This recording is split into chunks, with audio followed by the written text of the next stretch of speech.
Meenakshi Faculty of Allied Health Sciences, BSc Technology courses. Apply now. பாலாற்றில் புதிய அணை கட்டப்படும் என்று ஆந்திர முதலமைச்சர் சந்திரபாபு நாயுடு அறிவித்திருக்கிறார். குப்பம் தொகுதியில் சுற்றுப்பயணம் மேற்கொண்ட அவர், ஊருக்கே தண்ணீர் தர வேண்டியது என்னுடைய பொறுப்பு. பாலாற்றின் குறுக்கே மாதவப்பள்ளி, யாதவப்பள்ளியில் புதிய அணை கட்டப்படும் என்று தெரிவித்திருக்கிறார். இது தமிழக விவசாயிகளுக்கு அதிர்ச்சியை ஏற்படுத்தியுள்ளது. ஆந்திராவில் லோக்சபா தேர்தலுடன் அம்மாநில சட்டமன்றத்திற்கும் தேர்தல் நடைபெற்றது. இதில் மொத்தமுள்ள 175 தொகுதிகளில் சந்திரபாபு நாயுடுவின் தெலுங்கு தேசம் கட்சி 135 இடங்களில் வென்றது. தெலுங்கு தேசம் கட்சியின் கூட்டணியில் இருந்த பவன் கல்யாணின் ஜனசேனா 21 இடங்களிலும், பாஜக 8 இடத்திலும் வெற்றி பெற்றது.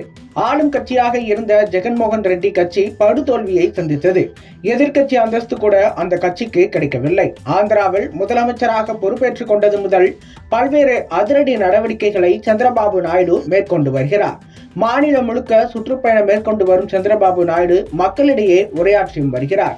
இந்நிலையில் தனது சொந்த தொகுதியான குப்பம் தொகுதியில் சந்திரபாபு நாயுடு பேசினார். அப்போது சந்திரபாபு நாயுடு கூறியதாவது, 8வது முறையாக என்னை தேர்வு செய்ததற்கு நன்றியை தெரிவித்துக் கொள்வதாகவும், தன்னை தேர்வு செய்ததற்கு கைமாறாக இந்த தொகுதியின் வளர்ச்சிக்காக பல்வேறு நலத்திட்டங்களை செய்ய இருப்பதாகவும் குறிப்பிட்டிருக்கிறார்.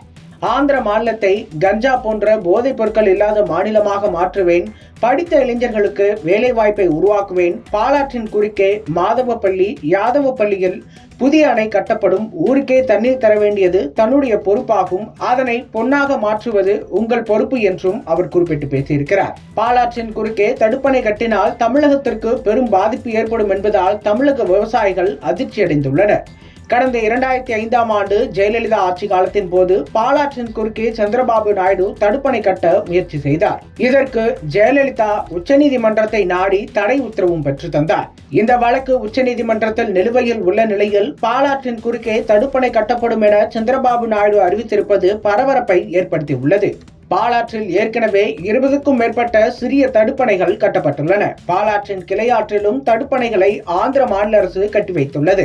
முன்னதாக ஜெகன்மோகன் ரெட்டி ஆட்சி காலத்தில் பாலாற்றின் குறுக்கே தடுப்பணை கட்ட ஆந்திர அரசு ரூபாய் 215 கோடி நிதி ஒதுக்கீடு செய்துள்ளதாக அறிவித்தார். ஆந்திர அரசின் நடவடிக்கை உச்சநீதிமன்றத்தை அவமதிக்கும் செயல் என்று தமிழக அரசு கடும் எதிர்ப்பும் அப்போது தெரிவித்திருந்தது. இத்தகைய சூழலில்தான் மீண்டும் பாலாறு விவகாரம் பேசுபொருளாகியுள்ளது. கர்நாடகாவில் உள்ள நந்திமலையில் உருவாகும் பாலாறு தமிழகத்தில் 222 கிலோமீட்டர் ஓடி வயலூர் அருகே வங்கக்கடலில் கலக்கிறது. இந்த ஆறு கர்நாடகாவில் 90 கிலோமீட்டரும் ஆந்திர மாநிலத்தில் 45 கிலோமீட்டர் தொலைவுக்கும் பயணிக்கிறது.